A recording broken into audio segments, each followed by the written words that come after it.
여러분, 안녕하세요. 오늘 심층 자료 해설 시간에서는 정말 흥미로운 자료를 하나 들여다보려고 합니다.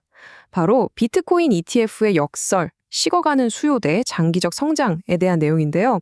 아시다시피 월스트리트를 엄청나게 뜨겁게 달궜던 현물 ETF, 그 이면에 진짜 어떤 일들이 벌어지고 있는지 지금부터 하나하나 아주 속 시원하게 파헤쳐 보겠습니다.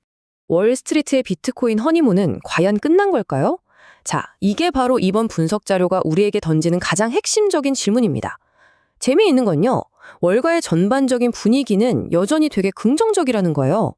근데 막상 매일매일 들어오는 실제 기관 수요를 딱 까놓고 보면, 유입 속도가 확실히 눈에 띄게 줄어들고 있거든요. 겉보기엔 여전히 뜨거운 것 같은데 속은 점차 차분해지는 이 묘한 모순. 과연 시장 뒷단에서는 무슨 일이 벌어지고 있는 걸까요? 그럼 첫 번째 섹션, 식어가는 현물 ETF 수요와 월스트리트 분위기의 변화부터 바로 짚어보겠습니다. 최근 기관들의 매수세, 진짜 얼마나 변덕스러워졌는지 아시나요? 대규모 유입일과 거의 바닥을 찍는 최소 유입일을 비교해보면 그 극명한 차이가 확 와닿습니다. 분석 자료를 보면 어떤 날은 진짜 엄청난 규모의 자금이 펀드로 막 쏟아져 들어옵니다. 근데 바로 다음 날에는 유입량이 뚝 끊기다시피 멈춰버려요.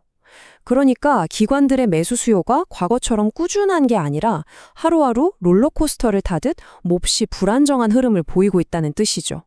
자, 이런 냉각기의 징후는 세 가지 명확한 데이터로 나타납니다. 첫째, 펀드 거래 대금이 월간 평균을 밑돌고 있어요. 거래 자체가 눈에 띄게 뜸해졌다는 거죠.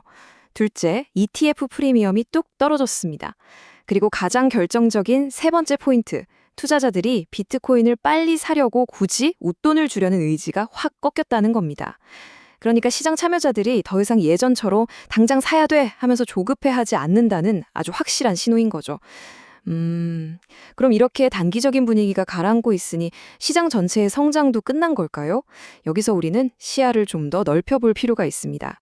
두 번째 섹션, 장기적인 희망 그리고 거시적 관점으로 넘어가 보겠습니다. 135만 비트코인. 와, 이 거대한 숫자가 시장의 진짜 큰 그림을 완벽하게 보여줍니다.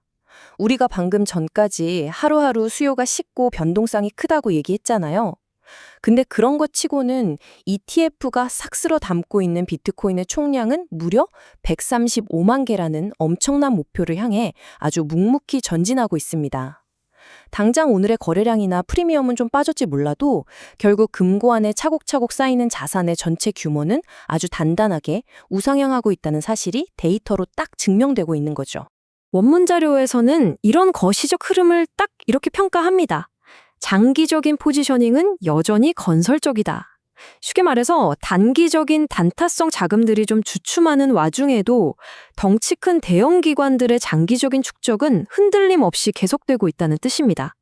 현물 ETF 시장의 기초 체력, 즉 펀더멘탈 자체는 지속적으로 강해지고 있다는 걸 보여주는 대목이죠. 자, 이렇게 장기적인 기반은 탄탄한데 단기적인 현물 수요가 쑥 빠져버리니까 여기서 시장 전체 메커니즘에 아주 예상치 못한 파장이 일어나게 됩니다. 바로 세 번째 섹션, 레버리지의 부상과 시스템적 변화입니다. 이 거대한 변화를 제대로 이해하려면 먼저 가격 발견이라는 핵심 개념 하나를 짚고 넘어가야 해요. 가격 발견이 뭐냐? 사는 사람과 파는 사람이 치고받으면서 그 자산의 진짜 적정 가격을 찾아가는 아주 자연스러운 시장 과정이거든요. 그동안 비트코인 시장에서는 이 가격 발견이 주로 현물 ETF를 향한 막강한 수요를 통해서 이루어졌습니다. 그런데 앞서 말씀드린 대로 현물 시장의 열기가 식어버리니까 이 막중한 역할의 무게중심이 다른 곳으로 휙 이동하고 있다는 게 지금 자료의 핵심입니다. 자, 이 변화의 흐름을 4단계로 나눠서 살펴볼게요. 아주 논리적인 흐름입니다. 1단계, 현물 ETF 수요가 냉각됩니다.